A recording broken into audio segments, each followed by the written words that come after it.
আজকে শ্রী কামাখ্যা মন্দিরে পুজো দিতে শাড়ি দেখছিলাম, তো একটা শাড়ি নিয়ে এলাম। একটুখানি পুরি সবজি, যেমন দক্ষিণ মা বগলামুখী মন্দির দর্শন করতে কোনগুলো কি নেওয়া যায়। মায়ের ভোগের প্রসাদে দিয়েছে খিচুড়ি, ভূপেন হাজারিকা সমাধির জন্য।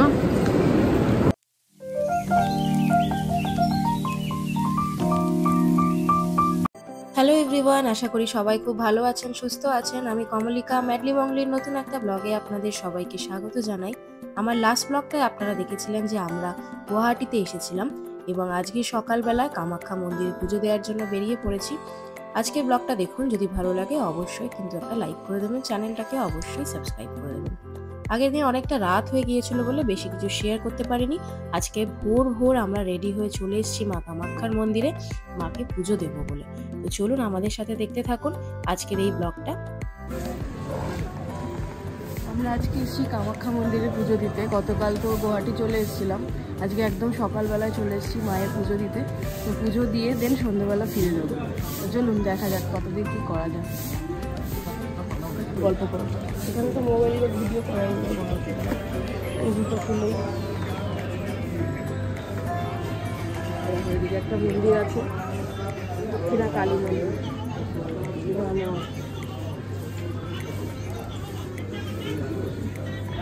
গুয়াহাটি আসার আগে আমরা এক পুরোহিতের নাম্বার পেয়েছিলাম। তো উনি আমাদের বলেছিলেন যে আজকে সকালবেলায় রেডি হয়ে চলে আসতে, কিন্তু উনি বলেছিলেন যে পুজো দেওয়ার জন্য কিন্তু হাতে 3 থেকে 4 ঘন্টা সময় রাখতে হবে। তো আমরা সেইভাবেই প্ল্যান করে মোটামুটি মন্দিরের কাছাকাছি এসে পড়েছি।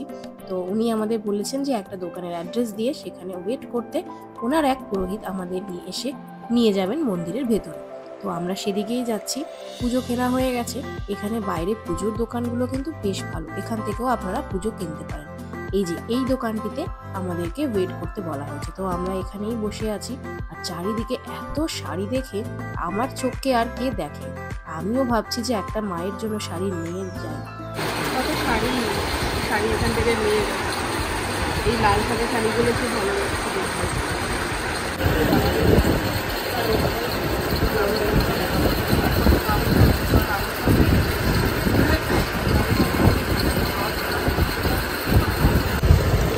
এই যে মায়ের পুজোর জন্য আমি এই শাড়িটা এখান থেকে নিলাম। এখানে অনেক শাড়ি দেখছিলাম, তো একটা শাড়ি নিয়ে এলাম পুজো দেবো বলে। তো এই নিয়ে আপাতত বসে আছি। পণ্ডিত মশাই উনি আসবেন, তারপরে যাব।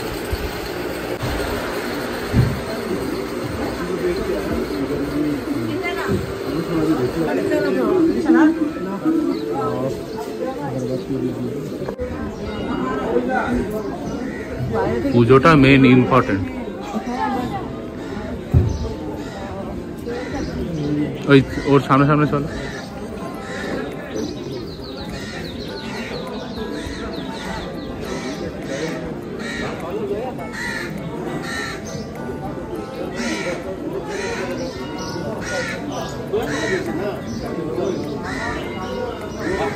মন্দিরে ঢোকার আগে উনি আমাদেরকে বললেন যে আপনাদের হাতে কি 4 থেকে 5 ঘন্টা সময় থাকবে। তো যেটা 3 থেকে 4 ঘন্টা ছিল সেটা ওনার কাছে 4 থেকে 5 ঘন্টা হয়ে গিয়েছিল। এবং আমাদের কাছে অতটা সময় ছিল না, কারণ আমাদের হোটেলে চেক আউট ছিল 10টা নাগাদ এবং আমাদের লাগেজও প্যাক করা ছিল না, আর আমাদের ফ্লাইট ছিল বিকেলবেলায়।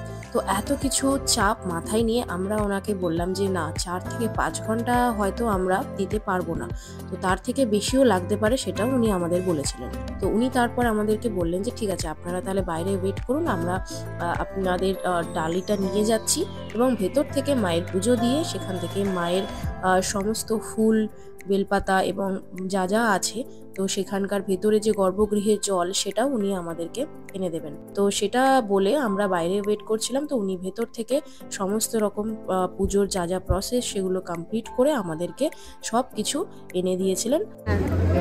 আরো একবার মারো।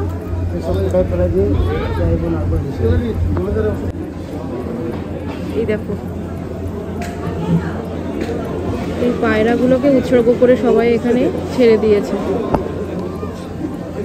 অদ্ভুত একটা ভাই ভেতরে মায়ের, মানে আমি এত মন্দির এত জায়গা ঘুরেছি, তবে এই মা কামাখ্যার মন্দিরে একটা যেন আলাদাই ভাইব। কিসের ভাইব জানি না, ভীষণ স্ট্রং একটা ভাইব।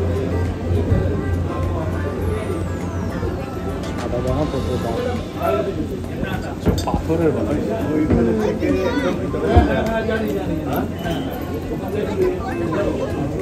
ঠিকই আছে না, এটা থেকে ঘোরা যাবে না, তাহলে ওই মন্দিরের লাইনটা দিতে হবে পুরো।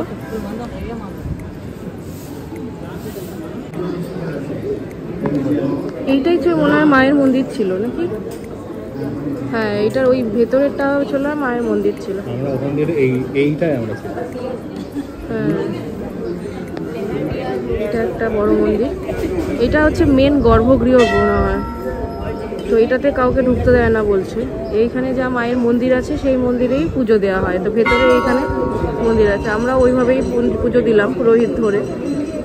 তো না হলে এক একটা লাইন বলছে 4 থেকে 5 ঘন্টা সময় লেগে যাবে।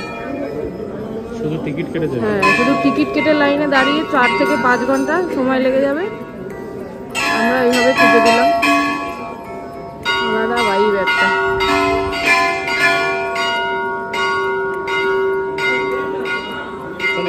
ওখান দিয়ে নেবে তারপরে ঘুরবে।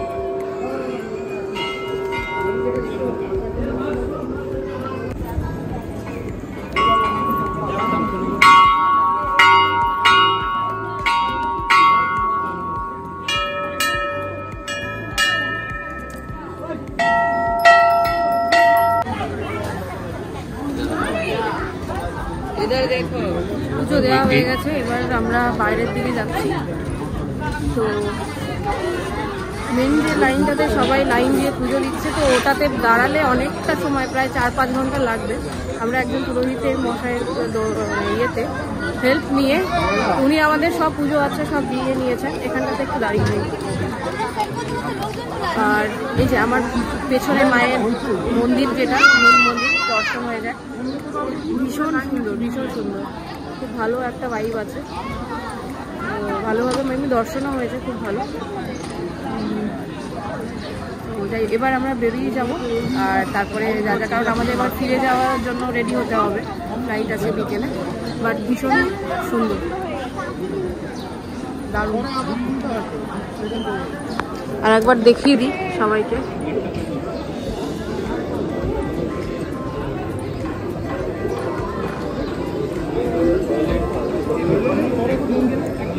দেখো এখানটাতে দেখাচ্ছে যে কত কিউ হয়েছে, কতজন দাঁড়িয়ে আছে।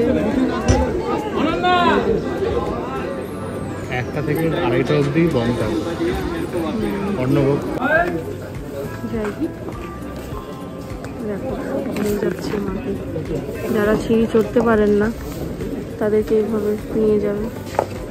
অনেকেই আছে যারা সিঁড়ি চড়তে পারেন না, বয়স্ক মানুষ, অনেক বয়স হয়ে গেছে, হাঁটুতে ব্যথা। এখানে অনেক শঙ্খ আছে। আমি এই দোকান থেকে একটা শঙ্খ, অনেক শঙ্খ।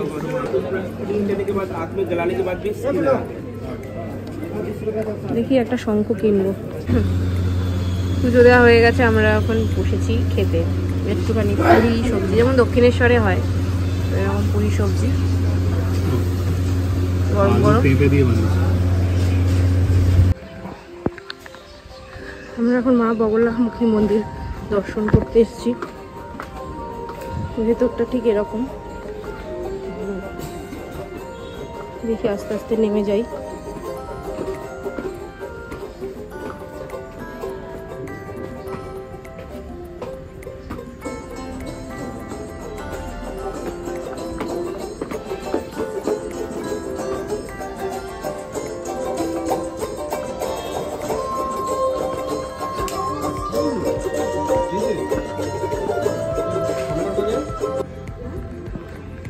এই যে মন্দির, আবার ওদিকে মনে হয় ছবি তোলা বারণ, তো আর ক্যামেরা নিয়ে আর ওদিকে যাচ্ছি না। তো যাই, আমরা একটু দর্শন করে আসি।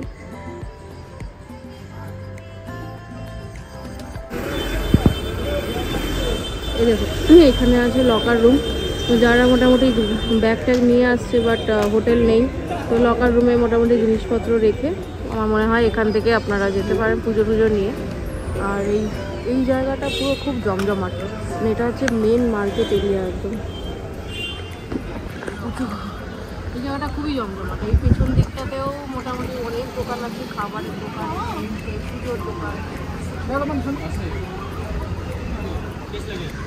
এই পেছনের মন্দিরটা একটা মন্দির আছে।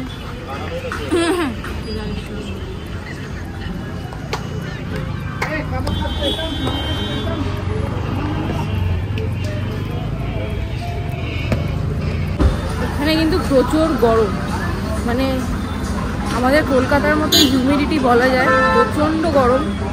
ঠিক আছে, এখন সকালবেলা থেকে প্রচণ্ড গরম। তো আমরা তো পুজো দেওয়ার জন্য মোটামুটি যতটুকু সময় ছিলাম। মন্দিরের ভেতরটা বেশ ভালো, মানে একটা অন্যরকম ভাইব আছে, খুব ভালো লাগে পুজো দিয়ে। কতটা নিয়ম মেনে পুজো দিতে পেরেছি জানি না, তবে যতটুকু মন থেকে পেয়েছি দিয়েছি। অসম্ভব গরম, ওদের কি তাপ, বাপরে বাপ। তো যাই, এখন আমরা হোটেলে ফিরে যাচ্ছি। মোটামুটি 1টা নাগাদ বেরিয়ে যাব, দিয়ে দুপুরে কিছু লাঞ্চ করে দেন এয়ারপোর্টের দিকে চলবো, গুয়াহাটি এয়ারপোর্ট। তো দেখা যাক। নেবো একটা আসন, এই জন্য আসনের দোকানে যাচ্ছি। এই সামনে এই দোকানটায় বেশ ভালো ভালো পুজোর আসন রয়েছে। এই দেখুন, দেখাচ্ছি। এই যে এই দোকানটাতে আছে, ও পাশেরটাতেও আছে। দেখি একটু আসনগুলো কি নেওয়া যায় পুজোর। এগুলো হচ্ছে বড় বড় আসন, এগুলো অ্যাকচুয়ালি পুজো করতে এই আসনগুলো ভালো।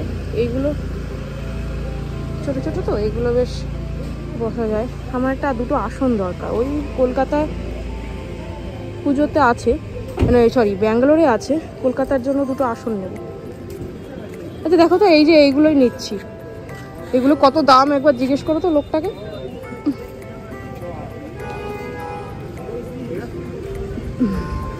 একটা শঙ্খও নিয়েছি ভেতর থেকে।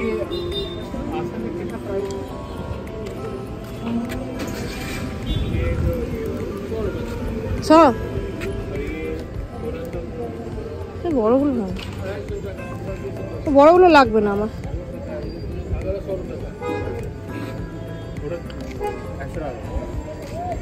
দুটো নিয়ে নি। দুটো না, ওকে বলো যে একটু কম নিতে। তুমি তো দামাদামি করতে পারো, যাও বলো একটু কম নিতে।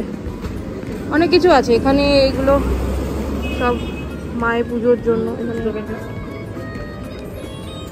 দেখুন যে রুদ্রাক্ষ, আর এখানে সব রুদ্রাক্ষ রয়েছে, প্রচুর রুদ্রাক্ষ রয়েছে।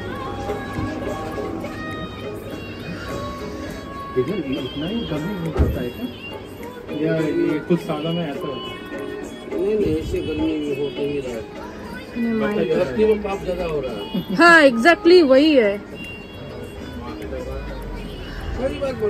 पापी तापी में भर गया है। पहले गर्मी में नहीं होता था। एग्जैक्टली भाई,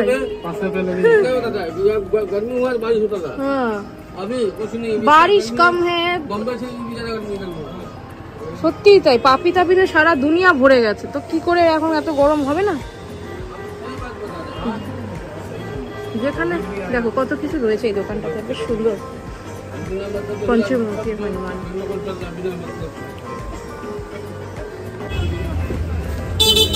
অন্য সেবা ক্ষেত্র।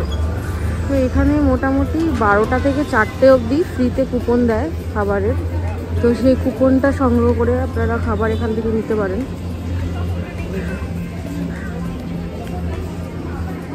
12টা থেকে 4টে অবধি কুপন দেয় ফ্রিতে। আমরা আজকে কুপন সংগ্রহ করেছি, মানে কুপন নিয়েছি খাওয়ার জন্য। এখানে বেশ লাইন আছে। যাই, মায়ের অন্নভোগ সংগ্রহ করে দেখি অন্নভোগ নেওয়া যায়। ব্যাগটা রেখে এসেছি হোটেলে, ব্যাগটা হোটেলে রেখে এসেছি, কুপনটা নিয়েছি। ওখান থেকে খেয়ে দিয়ে তারপরে রওনা দেবো। এখানে মায়ের পোশাক নিয়ে আসা, সেটাও অনেক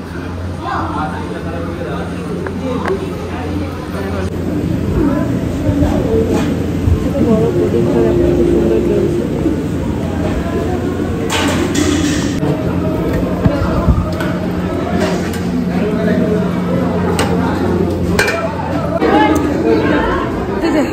মায়ের ভোগের প্রসাদে দিয়েছে খিচুড়ি, পায়েস, সয়াবিন আর তরকারি। আমরা নিয়ে নিয়েছি, এবার আমরা টুকটুক করে খেয়ে নিই। মায়ের প্রসাদটা পেলাম, তো ভীষণ ভালো লাগলো। খিচুড়ি ছিল, 2 রকমের তরকারি আর পায়েস। তো ভালো আয়োজন, মানে কুপন দিচ্ছে ফ্রিতেই, সেখান থেকে কুপন কালেক্ট করে ভেতরে ওরকম প্লেট দিয়ে দিচ্ছে, খাবার দিয়ে দিচ্ছে, তো বেশ ভালো লাগলো।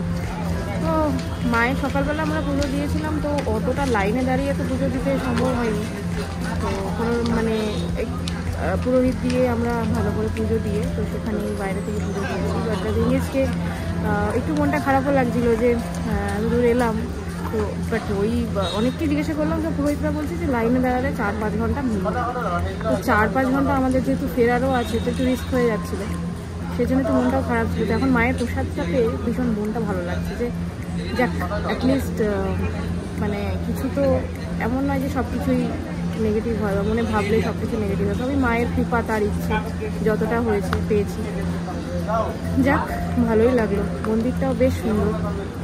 এখানে বাইরে বসে আছি, এখানে দেখুন কত লোকজন এখনও সব পুজো দিতে যাচ্ছে। পুজো দিয়ে মানে সারাদিনই হবে। এখন মন্দির মোটামুটি 1টা থেকে 2:30 অবধি বন্ধ থাকে, তো তারপরে আবার খুলবে। বাজে তখন দুপুর 2:30 মতো। মায়ের পুজো আর মায়ের ভোগ নেয়ার পরে আমরা বেরিয়ে পড়েছি গুয়াহাটি এয়ারপোর্টের দিকে। পাহাড়ের উপর থেকে যখন শহরটাকে দেখা যায় ভীষণ সুন্দর লাগে, আর দিনের বেলায় সেটাই আপনাদের সাথে শেয়ার করছি। গতকাল রাত্রেবেলা অনেকটা রাত হয়ে গিয়েছিল বলে আর সেটা শেয়ার করতে পারিনি, আর না হলে রাতের ভিউটা কিন্তু অসাধারণ ছিল। এখন এয়ারপোর্টের দিকে যাচ্ছি, কামাখ্যা মন্দির দর্শন, মায়ের দর্শন করে হয়ে গেছে। এই যে দাদা চলে এসেছে আমাদের গাড়ি, এয়ারপোর্টে ড্রপ করে দেন আমরা ওখান থেকে, আমাদের ফ্লাইটটা সন্ধ্যেবেলায়, তো ওখান থেকে যা যা চেক ইন করার, যা যা কাজ করার ওগুলো করবো, বেরিয়ে পড়েছি। আর এমনি যে গুয়াহাটি শহরটা, এখানে যে কামাখ্যা টেম্পলটা, সেটা অ্যাকচুয়ালি না পাহাড়ের উপরে, তো ভিউটা নিচ থেকে খুব সুন্দর লাগছে দেখতে। আর পুরো নিচে যে শহরটা, গুয়াহাটি শহরটা, সেটাও দেখা যাচ্ছে। রাতের বেলা আরো সুন্দর, গতকাল সন্ধ্যেবেলা মানে রাতের বেলা আমরা যখন ফিরেছি তখন আরো সুন্দর লাগছিল, বেশ সুন্দর, যেমন পাহাড়ের উপর থেকে যেমন লাগে দেখতে।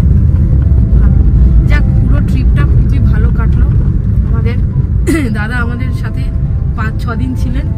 এত ভালো গাড়ি চালায়, মানে অন্ধকারে গাড়ি চালানো এটা একটা স্কিল, সবাই পারে না। আর ওই রকম রাস্তায় যেখানে একদম মানে ভাবা যায় না, খুব খুব ভালো গাড়ি চালায়।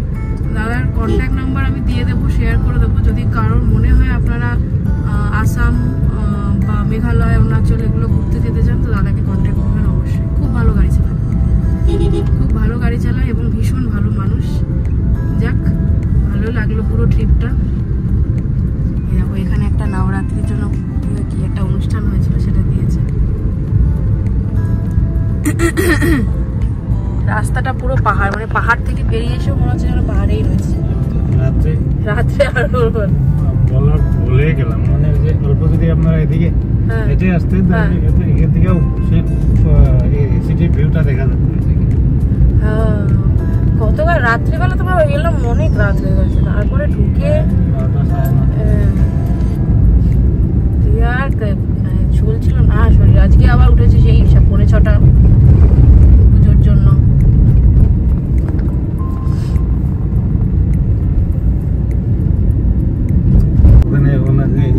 সমাধি, ভূপেন হাজারিকা সমাধি।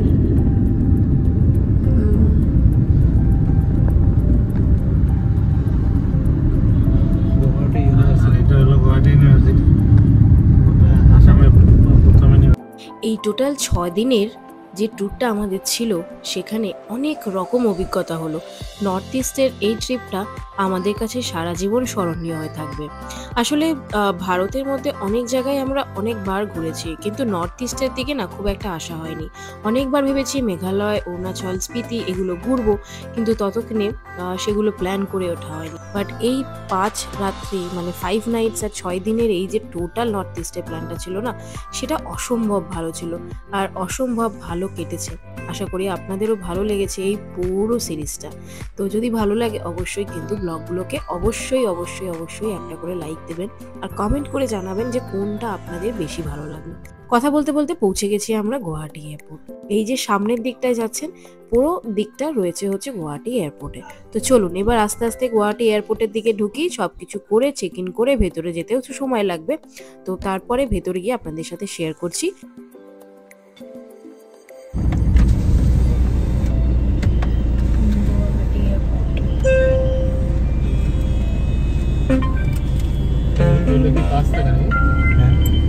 হ্যাঁ, কত মিনিট দেখ?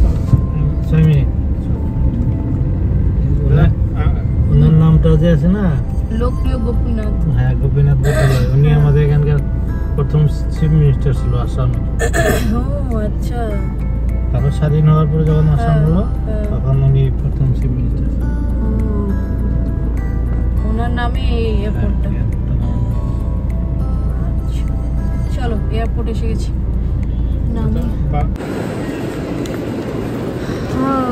পৌঁছে গেছি গুয়াহাটি এয়ারপোর্ট। ভালো এয়ারপোর্টটা বেশ, আরও একটা এয়ারপোর্ট এক্সপ্লোর হয়ে গেল। তো এবার আমরা যাব হচ্ছে ব্যাগ চেক ইনের জন্য।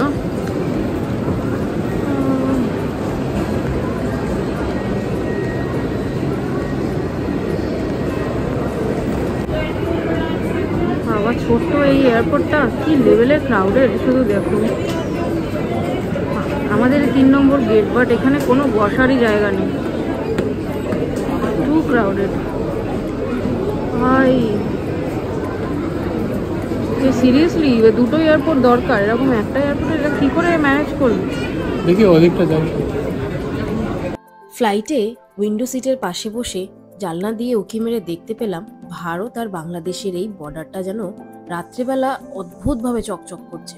পুরো বর্ডারটাকে এইভাবে আলো দিয়ে মার্কিং করা হয় যাতে উপর থেকে যখন কোনো ফ্লাইট বলো বা যে কোনো কিছু যখন উপর থেকে টপ ভিউতে দেখা যায় এত সুন্দর লাগছে দেখতে। আর যেহেতু বর্ডার এরিয়া সেই জন্য সবসময় চেষ্টা করা হয় এটাকে সেইভাবে হাইলাইট করে রাখার, যাতে বোঝা যায় যে হ্যাঁ দুটো দেশের ভেতরে এই যে বর্ডার সেটা সেইভাবে চোখে পড়ছে। ভীষণ ভালো লাগলো, সেই জন্য এইটাকেও ক্যাপচার করতে ছাড়লাম না। কলকাতার একদম উপরে আমরা চলে এসেছি, এবার ধীরে ধীরে ল্যান্ডিং এর পালা। আর উপর থেকে কলকাতা শহরটাকে দেখতে কি সুন্দর লাগছে একবার দেখুন। আর হবেই না বা কেন, দিওয়ালির সময় প্রত্যেকটা বাড়িতে জ্বলছে ঝলমলে আলো। আলো ছাড়া কলকাতা শহরে দিওয়ালি ভাবাই যায় না। আর এই সময় প্রত্যেকটা বাড়িকে অসম্ভব সুন্দর লাগে। সেটারই যখন উপর থেকে টপ ভিউটা নেওয়া হয়েছে দেখতে কিন্তু অসম্ভব ভালো লাগছে, চোখ ফেরানো যাচ্ছে না। যাই হোক, আজকের ব্লগটা এখানেই শেষ করছি। সবাই খুব ভালো থাকবেন, সুস্থ থাকবেন। আর কেমন লাগলো এই মেঘালয় সিরিজটা আমায় কিন্তু অবশ্যই কমেন্ট করে জানাবেন। দেখা হবে আপনাদের সাথে নতুন কোনো একটা ব্লগ নিয়ে। সবাই খুব ভালো থাকবে, সুস্থ থাকবেন।